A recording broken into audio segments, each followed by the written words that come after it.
नमस्कार, आप देख रहे हैं 4 PM न्यूज नेटवर्क में हूं आपके साथ आयुष मिश्रा। देश में वन नेशन वन इलेक्शन को लेकर सियासी खींचतान जारी है। एक तरफ जहां केंद्र सरकार ने इसको लेकर अपने कदम आगे बढ़ा दिए और पूर्व राष्ट्रपति रामनाथ कोविंद की अध्यक्षता में उच्च स्तरीय कमेटी का भी गठन कर दिया है, तो वहीं कांग्रेस समेत विपक्षी दल एक सुर में इसका विरोध कर रहे हैं। लोकसभा में सबसे बड़ी विपक्षी पार्टी के नेता अधीर रंजन चौधरी का नाम भी कमेटी में शामिल था, लेकिन अधीर रंजन ने इसमें शामिल होने से इनकार कर दिया है। तो वहीं वन नेशन वन इलेक्शन की कमेटी पर कांग्रेस नेता अधीर रंजन ने खुलासा करते हुए बताया है कि कैसे देर रात में उनके पास पीएमओ से फोन आया और कमेटी में शामिल होने के लिए कहा गया था। देखिए अधीर रंजन चौधरी ने क्या कुछ कहा है। रात 11 बजे मेरे फोन पे नहीं, मेरी ऑफिस की हमारे सेक्रेटरी की फोन पे एक कॉल आई प्राइम मिनिस्टर साहब का जो प्रिंसिपल सेक्रेटरी मिश्रा जी का। उनसे मेरा जान पहचाना इसलिए कि मैं कभी कभी पीएम साहब की दफ्तर जाते हैं सीबीआई की डायरेक्टर चयन करने या सीबीसी की चयन करने, तो जान पहचान जरूर है। तो मुझे उन्होंने कहा कि कैसे हैं आप सर। मैंने कहा ठीक है। मैंने पूछा इतने रात आपने फोन किया, प्राइम मिनिस्टर साहब का कुछ बात कहना है क्या? कहते कि नहीं, मैं सिर्फ आपसे जानकारी देने के लिए और आपकी खैरियत पूछने के लिए फोन किया। मैंने कहा कहिए। ये सरकार एक कमेटी बनाने जा रहे हैं, ये इस कमेटी में आपको शामिल करना सरकार की मंशा है। ये कमेटी की अगुवाई करेगी हमारे फॉर्मर प्रेसिडेंट गोविंद साहब ने और इसमें आप शामिल होंगे, ये सरकार चाहते हैं। आपका राय क्या है? मैंने कहा सबसे पहली बात, इतने रात आपने फोन किया, तो सबसे बड़ा मैंने आश्चर्य हुई। फिर अच्छा लगे कम से कम रात हुई तो क्या है, बात तो किया आपने मेरे साथ। मैंने कभी कभी पीएम साहब से बात करना चाहते लेकिन बात नहीं होते क्योंकि फोन उठाने की कोई नहीं रहते वहां, तो कम से कम बात तो किए आपने, अच्छा लगा। तो ये वन नेशन वन इलेक्शन आप जो सोच रहे हैं, सारे कागजात मेरे पास भेजिए। कागजात देखने के बाद मैं अपना विचार रखूंगा और उस समय आपको मैं जानकारी दे दूंगा। क्योंकि मान लीजिए जब हम सीबीआई डायरेक्टर की चयन करने जाते तो सारे कागजात मेरे घर में भेजा करते। सीबीसी की चयन करने जाते सारे कागजात मेरे घर में पहले भेजा करते।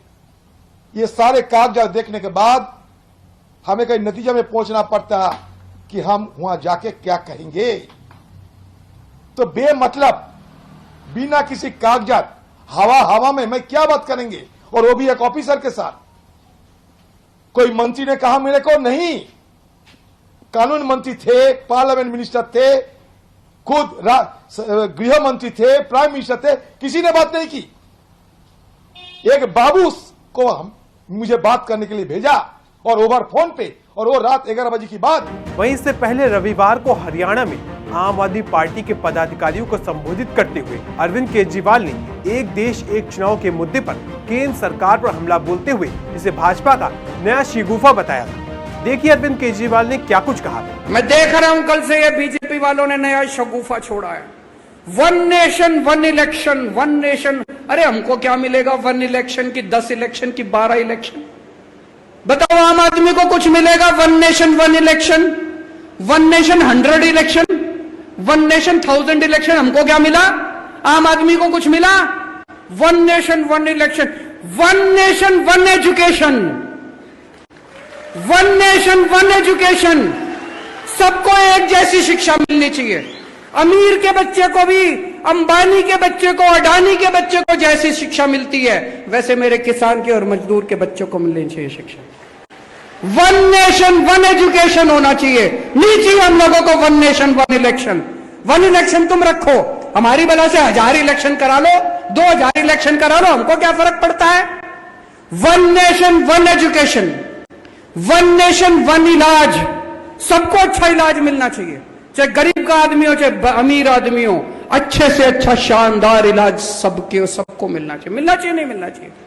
हमारा तो फायदा तभी है जब वन नेशन वन एजुकेशन होगा, हमारा तो फायदा तभी है जब वन नेशन वन इलाज होगा। हमें वन नेशन वन इलेक्शन से क्या लेना देना, तुम्हारे चोंचले हैं, तुम रखो अपने घर अपने चोंचले। देश में फिलहाल एक देश एक चुनाव का मुद्दा गरमाया हुआ है। केंद्र सरकार अब मुद्दे पर अपना कदम आगे बढ़ा रही है, तो दूसरी तरफ विपक्षी पार्टियां इसे देश की जनता के साथ धोखा बता रही हैं। इसको लेकर सियासत जोरों पर है। वहीं इसको लेकर आरजेडी के नेता मनोज झा ने भी बड़ा हमला बोला है।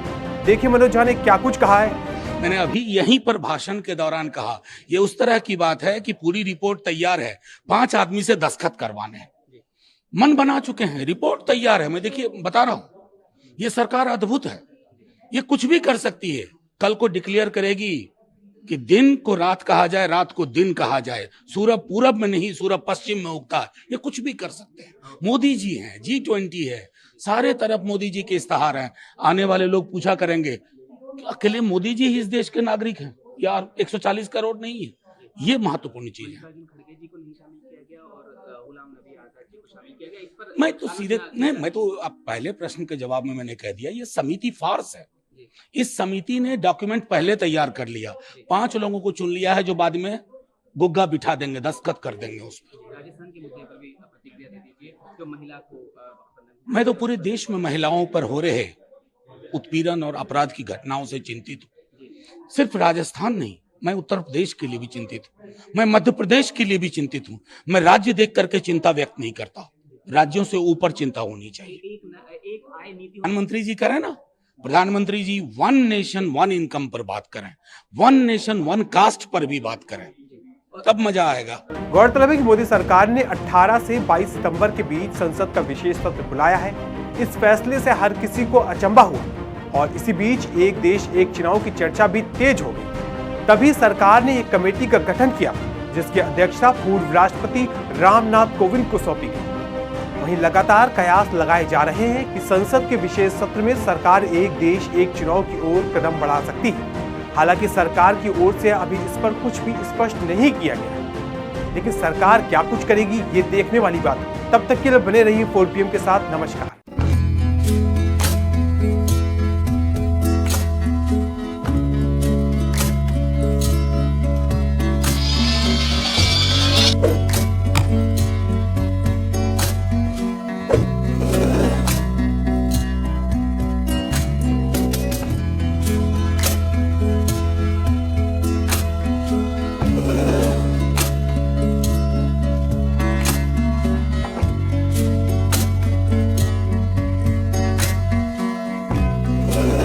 you